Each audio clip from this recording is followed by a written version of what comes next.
হ্যাঁ ভাইয়া, আমি যাবো বাড়ি ধারাতে। কোন জায়গায় যাবেন?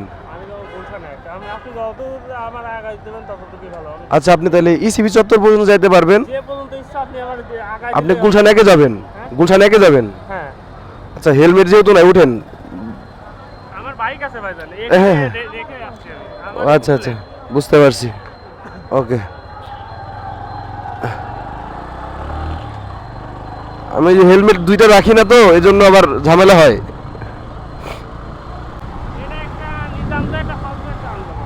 তো আমার পিছনের এই ভদ্রলোকটা ইন্টারভিউ দিবে, কিন্তু এই অটো রিক্সার কারণে,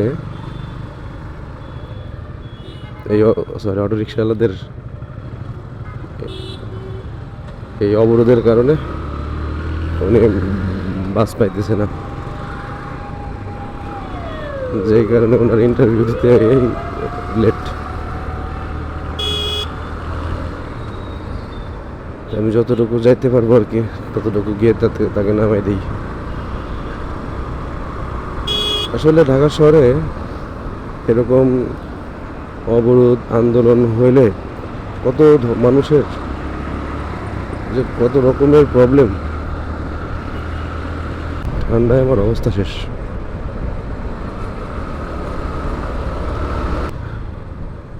যে লোকটাকে লিফট দিলাম, আসলে উনি যাবে ইন্টারভিউ দিতে মূলত।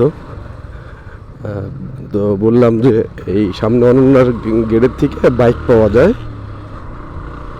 আপনি সেখান থেকে বাইক নিয়ে গেলে দ্রুত যাইতে পারবেন। তো উনি হয়তো অপরিচিত, মানে লিফট নিচ্ছে, আমি ওনাকে একটু সুবিধার জন্য এই দিকের কথা বলছি, এই জন্য হয়তো পারে একটুই হয়ে গেছে, উনি হইতে পারে আর কি। তো ওই জন্য উনি বললো যে উনি পিছনে নেমে যাবে। ওকে, ফাইন। মানুষের আসলে বিপদ আপদ তো বলে আসে না,